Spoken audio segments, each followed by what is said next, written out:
भारत के रक्षा मंत्री राजनाथ सिंह ने पाकिस्तान के सिंध प्रांत को सांस्कृतिक रूप से हमेशा भारत का हिस्सा बताया था। आज सिंध की भूमि, मेरे बहनों भाइयों, यह भारत का हिस्सा भले ही न हो, लेकिन सभ्यतागत रूप से सिंध हमेशा भारत का हिस्सा रहेगा। और जहां तक जमीन की बात है तो बॉर्डर तो बदल सकते हैं, क्या पता कल को सिंध भारत में फिर से वापस आए। लेकिन अब सवाल यह है कि क्या सिंध प्रांत भारत का हिस्सा है या नहीं, या कभी भारत का हिस्सा था। बता दें कि राजनाथ सिंह ने पूर्व उप प्रधानमंत्री लाल कृष्ण आडवाणी का जिक्र करते हुए कहा कि उन्होंने अपनी एक किताब में लिखा है कि सिंध खास हिंदू और उनकी पीढ़ी के लोग आज तक सिंध को भारत से अलग करने को कबूल नहीं कर पाए हैं। राजनाथ सिंह ने यह भी कहा कि शायद आज सिंध भारत का हिस्सा ना हो, लेकिन सांस्कृतिक रूप से सिंध भारत का हिस्सा था। सिंध भारत का हिस्सा रहेगा। और जहां तक जमीन का सवाल है तो सीमाएं बदल सकती हैं, पता नहीं कल को सिंध फिर से भारत में वापस आ जाए। अब बात सिंध प्रांत इलाके की, जो सिंधु नदी के डेल्टा का हिस्सा है। सिंधु घाटी की प्राचीन सभ्यता का केंद्र, इस सभ्यता का प्रतिनिधित्व मोहनजोदड़ो और कोट दीजी जैसी जगहें करती हैं। एनसाइक्लोपीडिया ब्रिटानिका में लिखा है कि दुनिया की 3 सबसे प्राचीन महान सभ्यताओं में से सिंधु घाटी की सभ्यता क्षेत्रफल के हिसाब से सबसे ज़्यादा फैली हुई थी। यह सभ्यता सबसे पहले 1921 में हड़प्पा में खोजी गई और उसके बाद 1922 में मोहनजोदड़ो में खोजी गई। सोहेल जाहिल लारी अपनी किताब हिस्ट्री ऑफ सिंध में लिखते हैं कि यह सभ्यता लगभग वर्तमान पाकिस्तान के क्षेत्र में फैली हुई थी।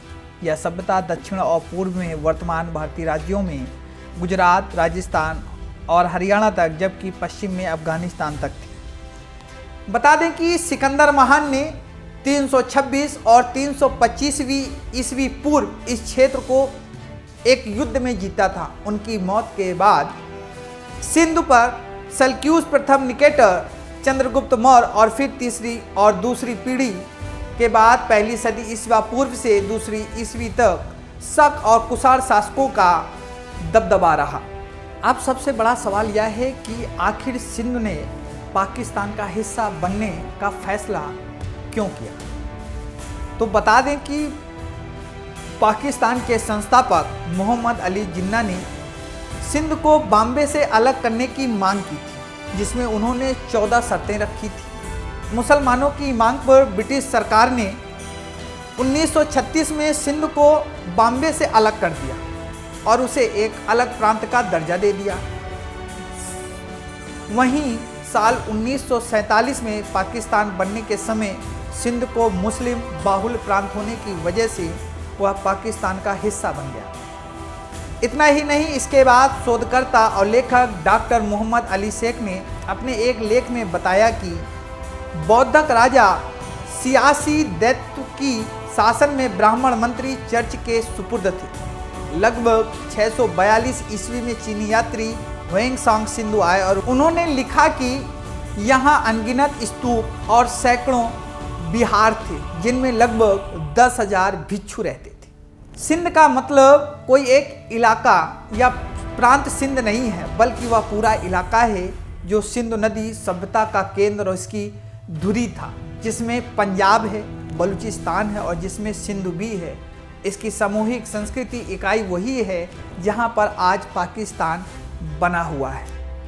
इस केंद्र से जो सांस्कृतिक झंडे फूटे, उन्होंने आगे जाकर अपना असर दूसरी जगह पर दिखाया। सिंध के राजनीतिक शास्त्री डॉक्टर आमिर अली चांडियो कहते हैं कि भारतीय रक्षा मंत्री का यह बयान खुल्लम खुल्ला साम्राज्यवादी मानसिकता की झलक देता है और इसमें साफ तौर पर कब्जा करने की बू महसूस होती है। इतना ही नहीं, इन सब के बीच ब्रिटिश इतिहासकार जॉन कीए अपनी किताब इंडिया हिस्ट्री में लिखते हैं कि बौद्ध धर्म सिंधु का सबसे मजबूत धर्म था, लेकिन हिंदू धर्म भी मौजूद था और यहाँ लगभग 30 हिंदू मंदिर थे जो अब नष्ट नाबूद हो गए हैं।